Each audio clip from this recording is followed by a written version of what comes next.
বলল ইষ্টবৃত্তি করতে মন চায় না।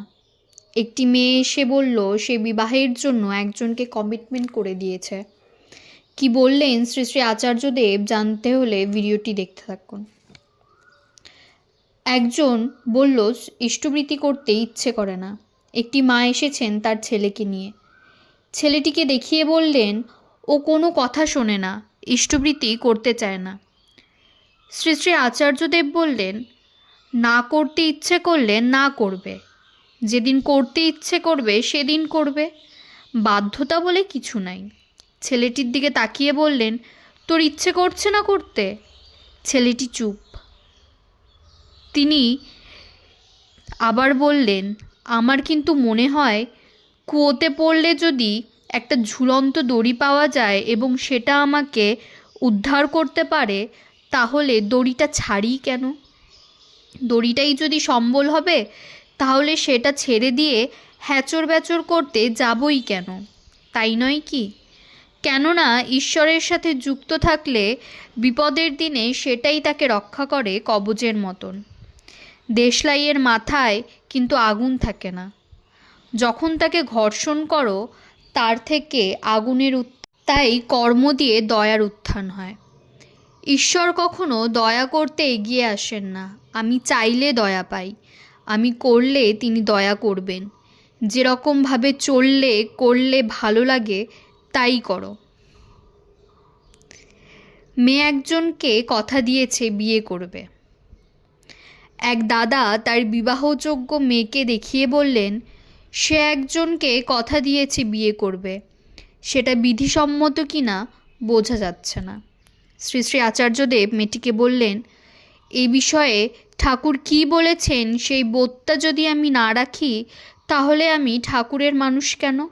আমার বাবা ঠাকুরের মানুষ কেন? এই মর্যাদা তো থাকবে। তারপরে তুই কমিটমেন্টে যাবি। আগে কমিটমেন্টে যাচ্ছিস, তারপরে প্রকাশ করছিস, তা কেন? বাবার দিকে তাকিয়ে বললেন আর আপনি কি বা মানুষ? পৃথিবী শুদ্ধ ঠিক করে বেড়াচ্ছেন আর ঘরের মেয়ের বোধটা জাগাতে পারলেন না? ওকে তো বলতেই পারতেন ছোটবেলা থেকে তুই বাঁচলে এইরকম করে বাঁচবি, বিয়ে করলে এইরকমভাবে করবি। ওই বাবা বললেন বলেছি। শ্রী শ্রী আচার্যদেব মেয়েটিকে বললেন তাহলে তুই শুনিসনি কেন? তোর উপরে তো বিশ্বাস স্থাপন করেই ছিল, করেনি? আমার ওপর তো বিশ্বাস স্থাপন করাই ছিল। আমি তো যা খুশি তা করতেই পারতাম, কিন্তু আমি করিনি তো কোথাও।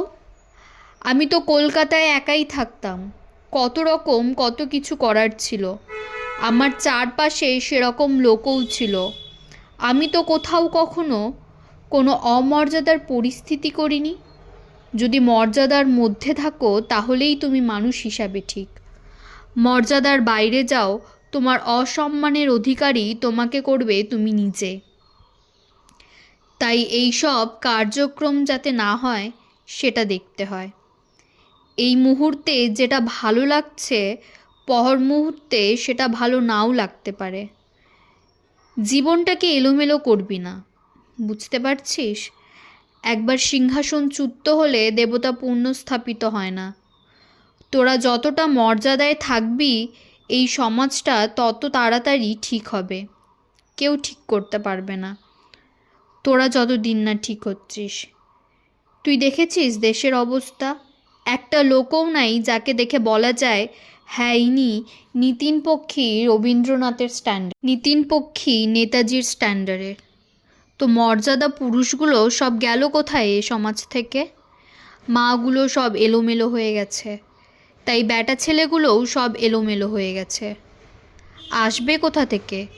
কারখানাগুলোই তো খারাপ, কারখানাগুলোই তো এলোমেলো, যেখান থেকে সব কিছু তৈরি হবে।